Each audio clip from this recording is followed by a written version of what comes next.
He's Metro's top cop and aims to inject humanity into policing. Clark County Sheriff Kevin McMahill is our guest this week on Nevada Week in Person.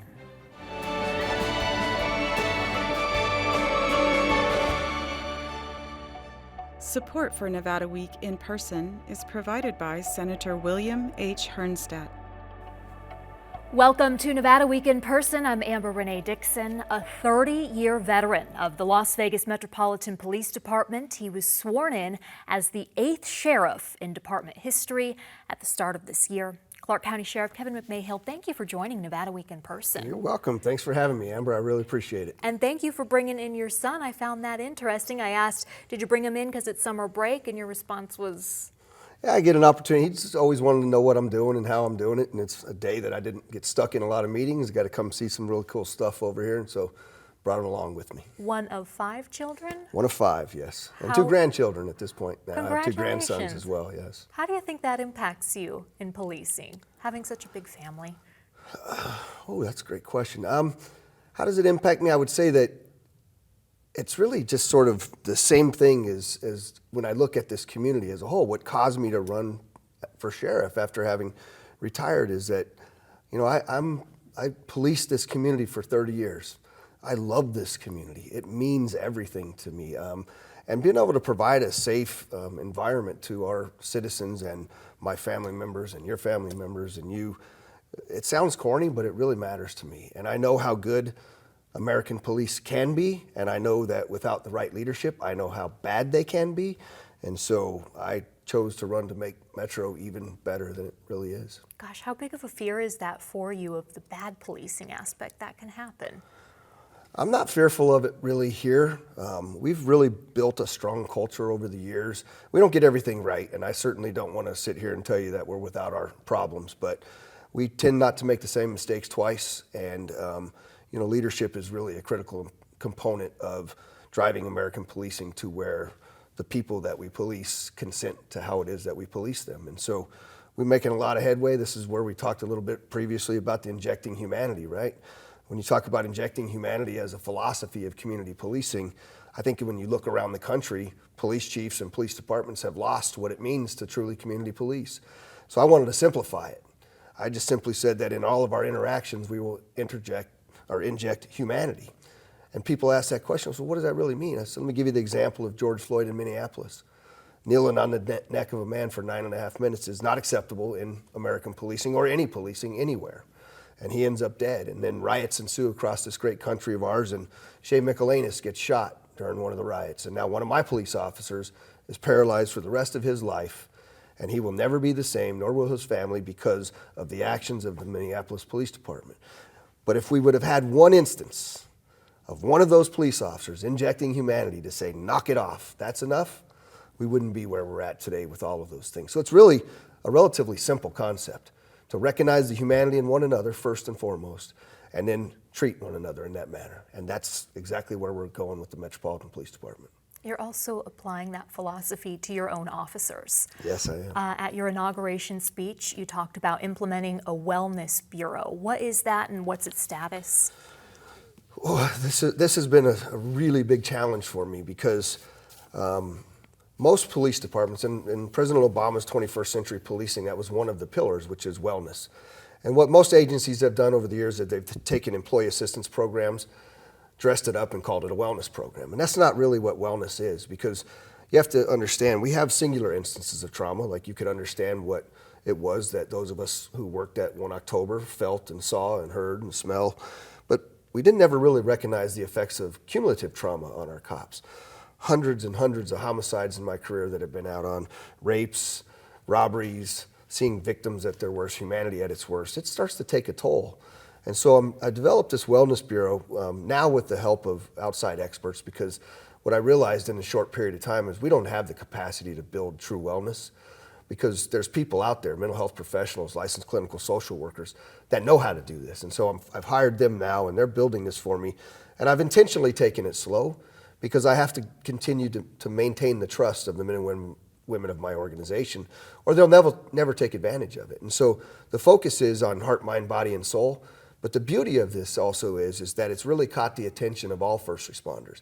So moving from as the sheriff, only focusing in on the Las Vegas Metropolitan Police Department, we've now partnered with all of the fire departments, all of the police departments, EMS, and a number of others to figure out how we can build the Southern Nevada First Responder Resiliency Center. And that is going to be a game changer. The point is if we take care of our first responders in a way we never have, they're going to take care of this community in a way that they never have. So it's evolved into something much bigger than you originally planned? It is, yeah, and it's actually become a beast, and so working very hard on it. There's not a day that goes by that I'm not focused in on what that wellness piece is. Is there a timeline on it? It's up and running. You know, the thing about this is that a lot of these things you can't publicize how you've succeeded, because you might have an officer in crisis, and I can't go out and ruin their career because they were in crisis, or whether it's financial or domestic or any of the challenges, because we are human beings. I know sometimes people forget that, but we have the same problems everybody else does. And so how do we take care of them? That piece of it is really together now, but it's not to where I want it to be when I talk about it from a regional perspective, and we continue to meet and make progress on that. So I would say this time next year, I'd have a really great update for you on that. Okay, well, we're going to have you back on to talk about it. You were under sheriff at the time of 1 October. What toll did it take on you? That's actually part of what prompted this Wellness Bureau, was that I didn't have time to process 1 October. I'll never forget the image of all of those victims still being out there on the field, and their phones going off and lighting up, and the impacts those families have. And my wife is on the committee to select the memorial and all of that stuff after she retired from Metro. And so you were out there the day? I was at the command post Okay. that night within about 10 minutes after the shooting started. And when you talk about cell phones ringing, these were in people's pockets who had passed Yeah, the away? victims still laying on the field. Yeah. People trying to get a hold of them. Their families were incessantly trying to get a hold of them.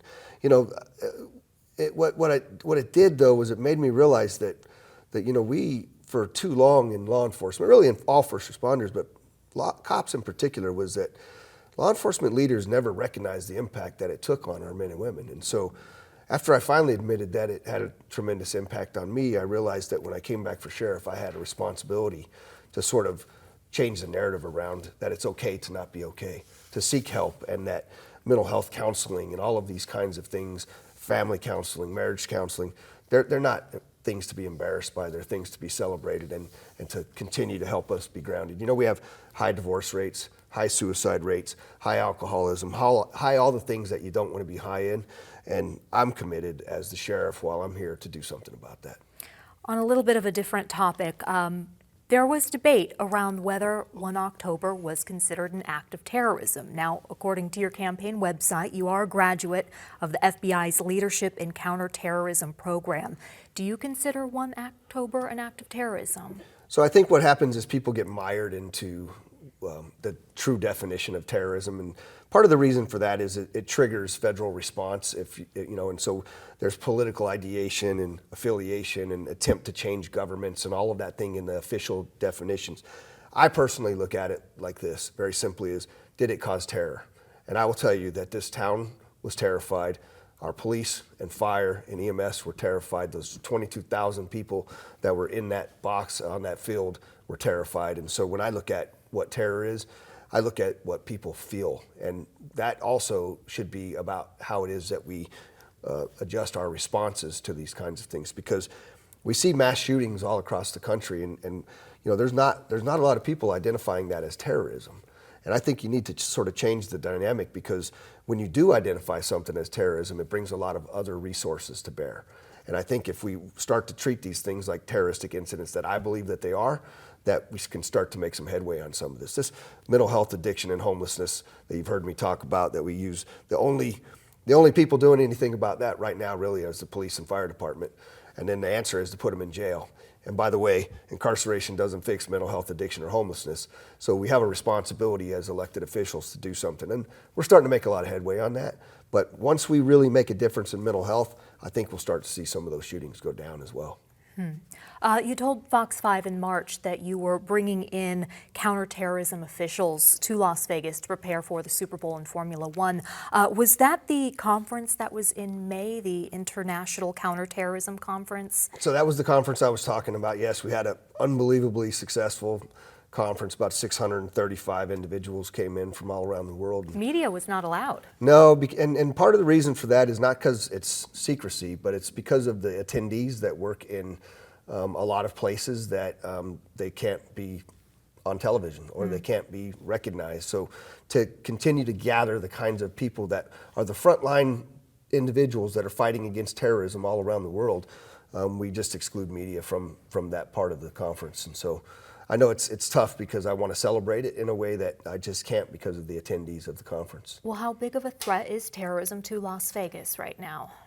Well, you know, everybody tends to focus on domestic terrorism now, right? And part of the reason for that is that you have individuals that have their grievances. And it used to be, you know, you might have somebody in the Aryan Brotherhood who was affiliated with that way of thinking. And so you could kind of figure that they were going to, you know, move towards action based on these types of grievances. Now it's all over the board with mental health. You might have an Aryan brother with a street gang that's mixed, that you have no idea how they're even affiliated in one way or shape or form, but and the problem is they move very quickly to action. So it used to be that there was plotting and planning, and these were the opportunities for us to prevent the act that was coming. But now with the advent of these sort of manifestos that are released oftentimes from these various different shooters and the grievances that people have, you may be aggrieved all of a sudden, have the ability to get your hands on a weapon and then go conduct a mass shooting all within a matter of hours. And so there's a lot of focus in on domestic terrorism today, and rightfully so. But I will tell you that that international threat still remains. Our exit from Afghanistan, I don't care what political persuasion you come from, simply led to a rise in Al-Qaeda and ISIS. We see the Khorasan province terrorist activity rapidly expanding. And if you look at where Al-Qaeda is really focused today, it's in Africa. We are running out of time. I'm sorry. Yeah, no, don't apologize, because everything you're talking about is fascinating. I would be remiss if I did not ask, though, about some body cam video recently of a light streaking across the sky. 8 News Now then reported that there was a 911 call in which your officers responded to people saying they saw alien-like figures in their backyard. Yeah. What can you tell us about that case? All that's true. That all happened. We captured it on body cam. It looked to me like a bright light coming across the sky, like potentially a meteorite or something of that sort. Very shortly thereafter, we had citizens calling in 911 and saying they saw, I think it said 7, 8, 9, or 10-foot aliens in the backyard.